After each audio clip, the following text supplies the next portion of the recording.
जय श्री वीर शासन। जय श्री वीर शासन। जय श्री वीर शासन। नमो अरहंताण।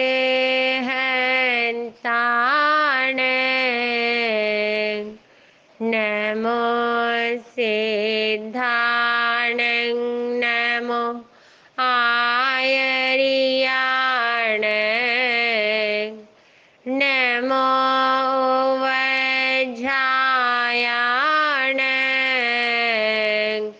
नमो लोय सवसाहुण। एसो पंच नमोकार। सर्व पावपणासनो। मंगलाणंच सर्वेसे। पढ़मं हवै मंगलम्। बोलिए पंच परमेष्ठी महामंत्र नवकार की जय हो। जय जग जीव जोणी। विज्ञान जग गुरु जगानंद। जगना हो जग बंधु। जय जग पियामा हो भयवं। जय सूयाणं प्रभवो। तीर्थयराणंग पश्चिमो। जय जय गुरु लोगाण। जय महापा महावीर। भद्रं सब जग जयगस। भद्रं जीर्णस वीरस। भद्रं सुरासुर नमंसीयस। भद्रं धूय रयस।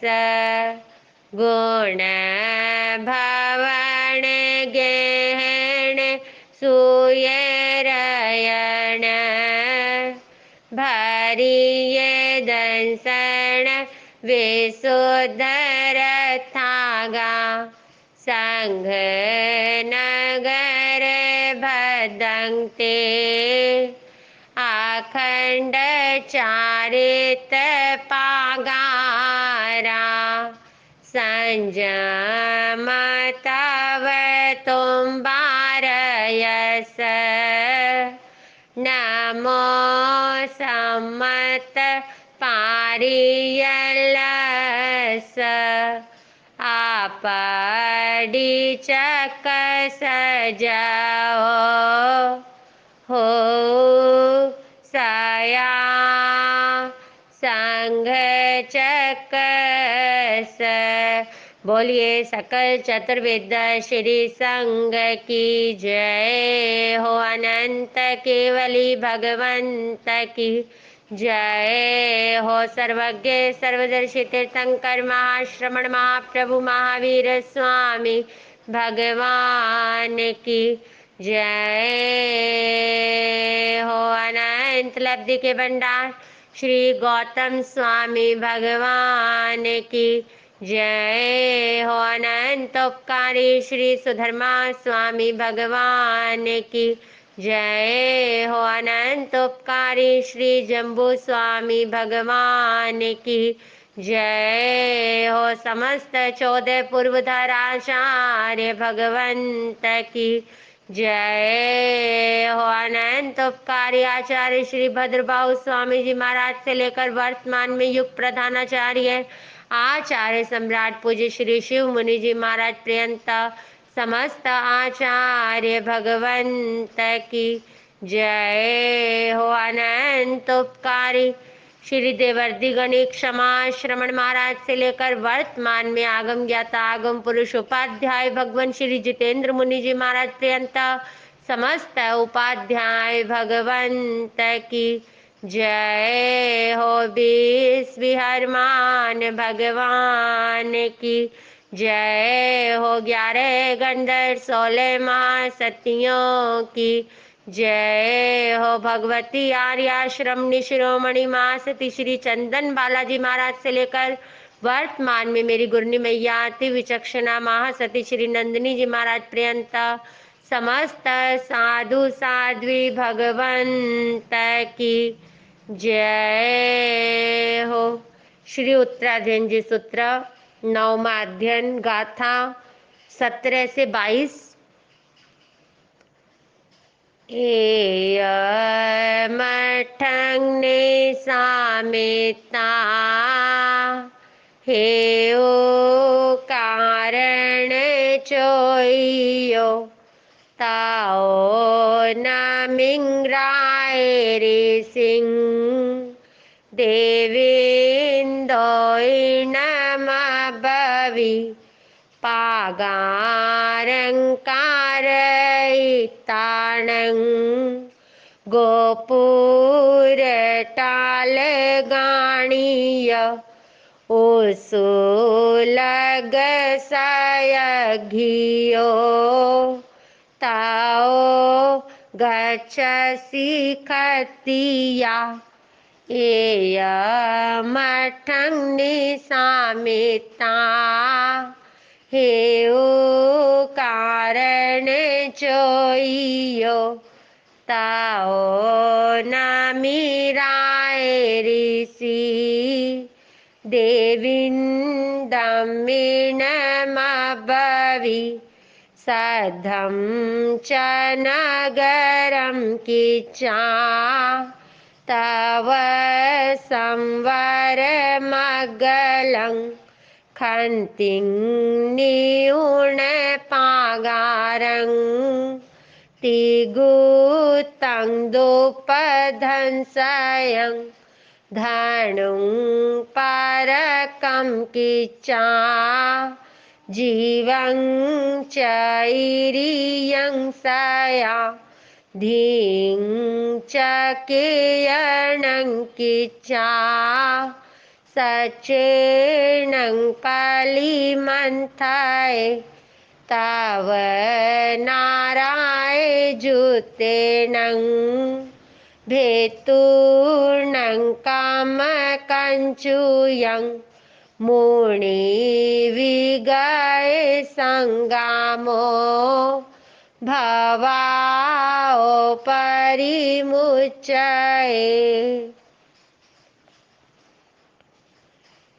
एय मठंग निसामित्ता हेउ कारण चोइयो तौ नमिंग राय सिंह देविंदो इन मब्बवी।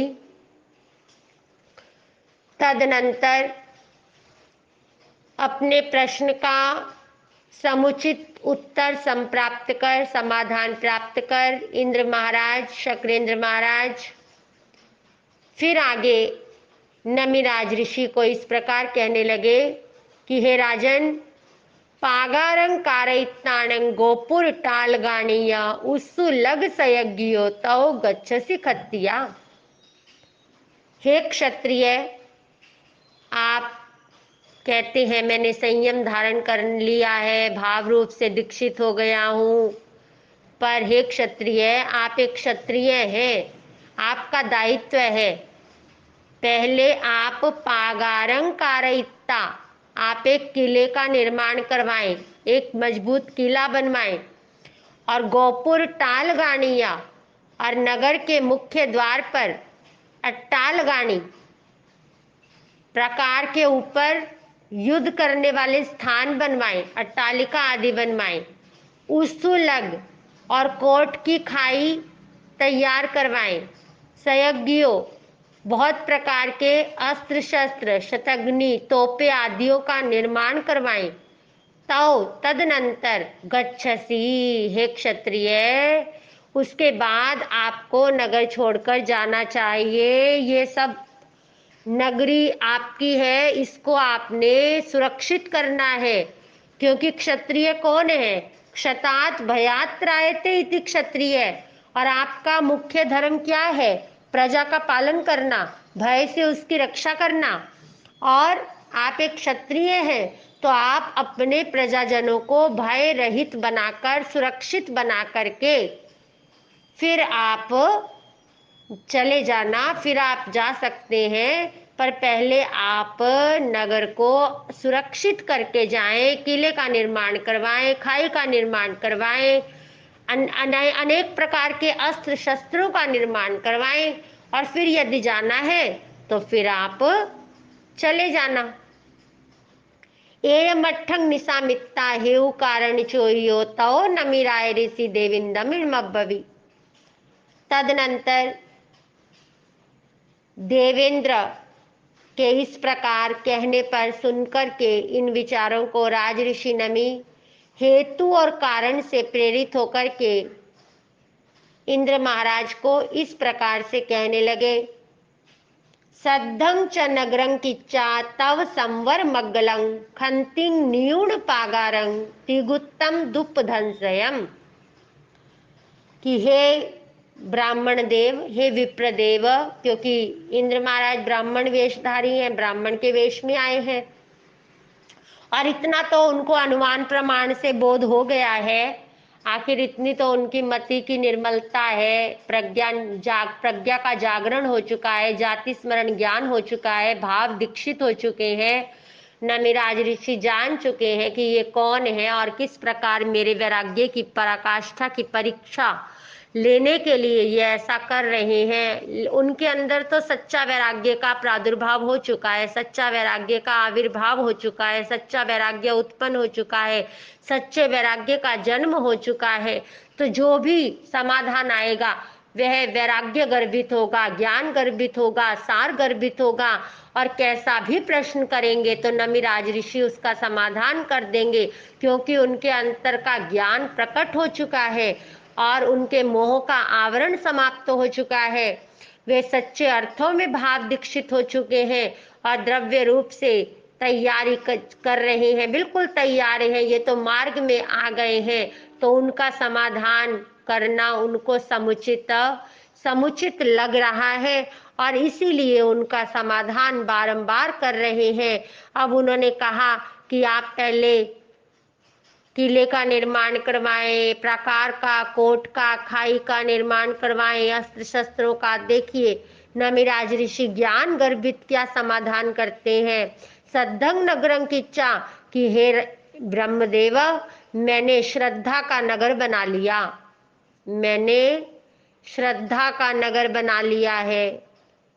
और तव संवर मग्गलंग, और उसमें मैंने 12 प्रकार के तप और संवर की अर्गला लगा ली है, संवर की, नियम की, मर्यादा की।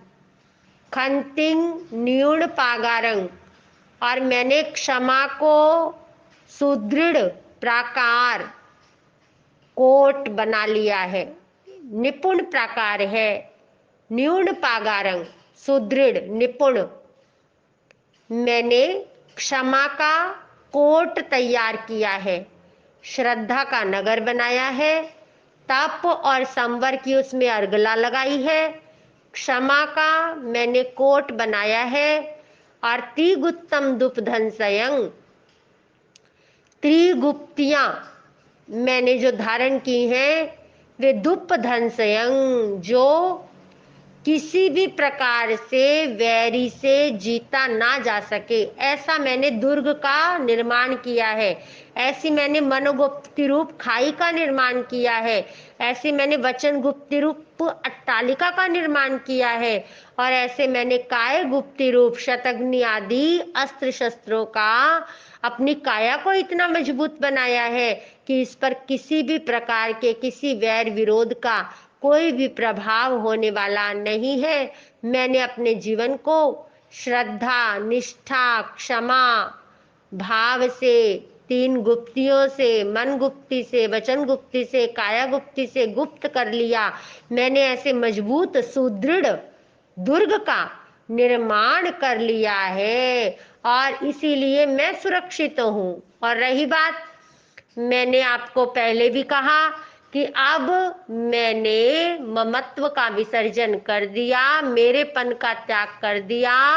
अब मेरा नगर तो श्रद्धा का नगर है। अब मेरा मिथिला नगरी से कुछ लेना देना, कुछ भी लेना देना नहीं है, क्योंकि मैंने अब राजा पद का ही त्याग कर दिया है और अब मैं तो सन्यासी हो गया हूँ।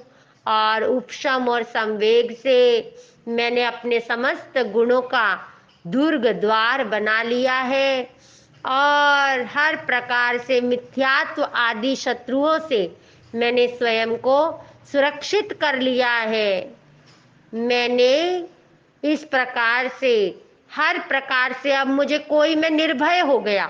अब मुझे किसी भी प्रकार के किसी शत्रु के आक्रमण का, कषाय रूपी शत्रुओं का कोई आक्रमण होगा तो मैं उसको पराजित कर दूंगा। मैंने अपनी आत्मा का संरक्षण कर लिया है।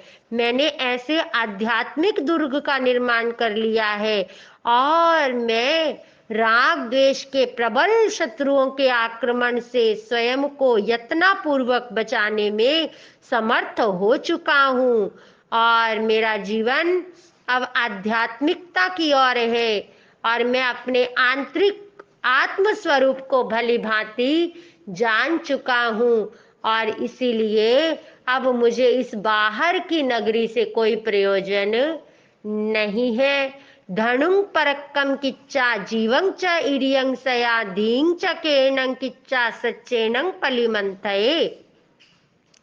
धनुं परक्कम निच्चा, मैंने संयम के लिए पराक्रम रूप धनुष, यानी संयम में पराक्रम, पराक्रम के धनुष को तैयार किया है और उसके ऊपर जीवा, जीवं च इरियं सया, इरिया समिति रूप प्रत्यंचा, प्रत्यंचा जीवा, उसको बांधा है और धृति रूप धीं च केणं चिच्चा, धृति रूप मैंने उसके अंदर केतन, जो धनुष के मध्य भाग में उसमें पकड़ने के लिए जो काष्ठ में मुष्टि लगी होती है, वो मैंने धैर्य की बना ली है। धैर्य का मैंने धैर्य रूपी केतन बना लिया है और सच्चेनं पलिमंथये, और ऐसे धनुष को मैंने सत्य के द्वारा, सत्य से बांध लिया है। मैंने ऐसे द्रव्य और भाव रूप से द्रव्य धनुष, जो संयम, संयम मर्यादा धर्मात्मा पुरुषों के द्वारा ऐसा धनुष मैंने तैयार किया है, ऐसा भाव धनुष मैंने तैयार किया है जो संयम और पराक्रम का, और इरिया समिति 5 समितियों की मैंने डोरी बांध ली है, जो धर्म मार्ग में निरंतर धारण किए जाने योग्य ऐसा मैंने धैर्य का केतन बनाया है और धनुष को मैंने सत्य की रस्सी से बांधा है, सत्य की डोरी से उसको बांध लिया है। ऐसा यह संयमशील पुरुष का जो भाव रूपी धनुष है, मैंने इसको तैयार किया है और मैं अपनी आत्मा की रक्षा करने में समर्थ हो गया हूँ। राग द्वेष आदि शत्रुओं को परास्त करने में मैं सफलता को प्राप्त कर लूंगा। मुझे ऐसी श्रद्धा है, निष्ठा है, धर्म पर प्रतीति है, रुचि है और अब मैं हर प्रकार से सुरक्षित और निर्भयता का अनुभव कर रहा हूँ। मैं अपने इस, जो मैंने दुर्ग तैयार कर लिया तप और संयम का, मैं अपने इस दुर्ग के अंदर सुरक्षित अनुभव कर रहा हूँ। तव नाराय जुत्तेनं भेत्तुनं कम कंचुयं मुनि विगय संगामो भवाओ परिमुच्चये। तब 6 प्रकार का आभ्यंतर तप रूप नाराय, बाण, युक्तेन बाणों से युक्त कर लिया है मैंने।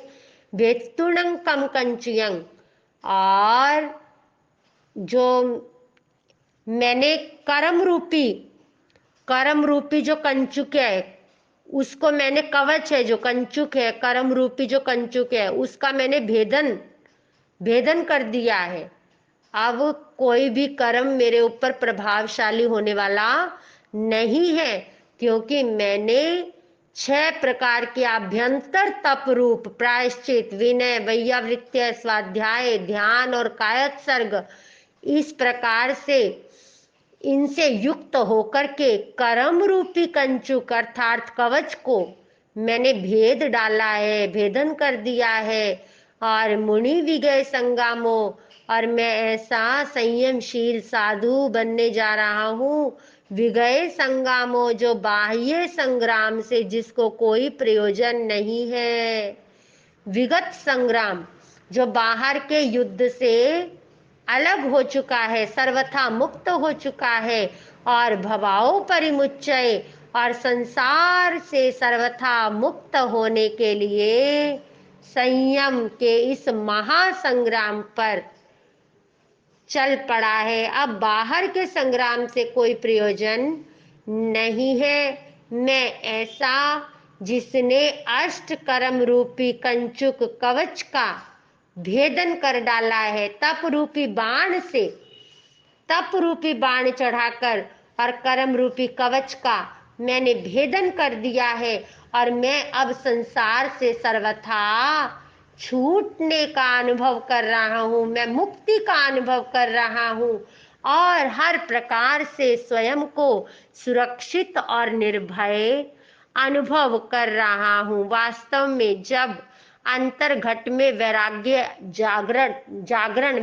का जागरण हो जाता है, वैराग्य जागृत हो जाता है, विरक्त आत्मा के भीतर विरक्ति का शंखनाद हो जाता है, तो वास्तव में ऐसी आत्मा को किसी प्रकार का कोई भय नहीं रहता। वह निर्भय हो जाता है, हर प्रकार से स्वयं को समर्थ अनुभव करता है। क्योंकि भीतर का जो कर्म का आवरण है, जो कर्म का कवच है, उसका छेदन भेदन कर डालता है, संयम और तप के द्वारा पुरुषार्थ करता है और कर्मों का छेदन भेदन करता है। तो आत्मा का अनंत ज्ञान, अनंत दर्शन, अनंत सुख, अनंत वीर्य ऑटोमेटिक प्रकट हो जाता है, क्योंकि आत्मा का स्वभाव है ज्ञान और दर्शन। आत्मा का अनंत ज्ञान है, अनंत है, इन्फिनिट है, जिसका कभी अंत होने वाला नहीं है। और वह ज्ञान कर्म आवरण से ढका हुआ है। जब साधक तप और संयम के द्वारा पुरुषार्थ करता है, धर्म के मार्ग में चलता है, तो इस कर्म आवरण को छिन्न भिन्न कर देता है, छेदन भेदन कर डालता है, कर्म रूपी कवच को ही छेद भेद देता है, और फिर ज्ञान की रोशनी से स्वयं को ज्ञान के प्रकाश से प्रकाशित करता है, शोभायमान करता है, और अपदिवो भव, अपनी ही आत्मा का प्रकाश स्तंभ बन जाता है। अपने ही भीतर से अपना ही मानो स्वयं का गुरु हो जाता है, अपना मार्गदर्शक बन जाता है, और सन्मार्ग पर अविराम गतिमान हो जाता है, अनवरत गतिशील हो जाता है ऐसा साधक।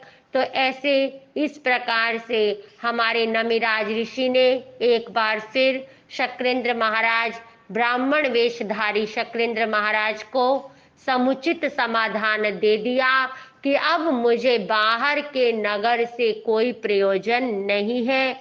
मैंने तो अपना ये धर्म का, श्रद्धा का नगर बना लिया है, और हर प्रकार से मैंने रक्षा कर ली है। और रही बात मिथिला नगरी की, तो अब तक मैंने अपना हर दायित्व निभाया था, पर अब मैंने इसका परित्याग कर दिया है। अब तो बस क्षमा का दृढ़ कोट और त्रिगुप्ती की मैंने खाई, और उसके अंदर बस अब मैं बहुत निर्भयता का अनुभव कर रहा हूँ और अब मैं समर्थ नहीं रहा बाहर की इस मिथिला नगरी की सुरक्षा करने के लिए। अब मेरा कोई प्रयोजन नहीं रहा। अब मैं तो अपने भीतर के इस श्रद्धा के नगर को और मजबूत करने के लिए पुरुषार्थ रत हो गया हूँ। मेरी श्रद्धा अविचल हो, अडोल हो, अकंप हो, अडिग हो, सुमेरु पर्वत की भांति मैं संयम के महामार्ग पर अग्रसर होता चला जाऊं। इस प्रकार से नमिराज ऋषि ने अपने हृदय की बात कह दी है। अब आगे फिर शक्रेंद्र महाराज और लेकर के आएंगे अपने प्रश्नों की झड़ी लगाएंगे और परीक्षा पर परीक्षा ले रहे हैं उनके वैराग्य की, और वे हर परीक्षा में सफलता को प्राप्त कर रहे हैं, क्योंकि वहां पर तो सम्यक ज्ञान है, सच्चा वैराग्य है। तो फिर वहां से तो सम्यक समाधान ही निश्रित होना है। तो आइए आप और हम भी ऐसा श्रद्धा का नगर बनाएं और उसके अंदर हर प्रकार से दुर्ग, उपशम और संवेग का दुर्ग बनाएं, गुणों का, और उसके ऊपर बाह्य 6 प्रकार के तपों के कपाट बनाएं, संवर की अर्गला बनाएं और मिथ्यात्वादी शत्रुओं से स्वयं को सुरक्षित करें। ऐसा 3 गुप्ती का दृढ़ कोट तैयार करें, त्रिगुप्ती की खाई और क्षमा का कोट। क्षमा भाव को धारण करें। क्षमा का बहुत बड़ा क्षमा हमारे जीवन को बहुत बड़ी सुरक्षा प्रदान करती है। तो आप और हम अपने जीवन के अंदर क्षमा रूपी प्राकार, मजबूत दृढ़ कोट के अंदर अपने आप को सुरक्षित करें और किसी प्रकार के कषाय रूपी शत्रु का हमें भय नहीं रहेगा। जब हम क्षमा भाव में आ जाएंगे, अपनी आत्मा का संरक्षण करेंगे, संवर्धन करेंगे, तो ऐसे आध्यात्मिक दुर्ग के अंदर, ऐसे आध्यात्मिक जीवन के अंदर, ऐसे आंतरिक आत्म स्वरूप के अंदर हम स्वयं को सुरक्षित अनुभव कर पाएंगे। इन्हीं मंगल भावनाओं के साथ जय श्री वीर शासन, जय श्री वीर शासन, जय श्री वीर शासन।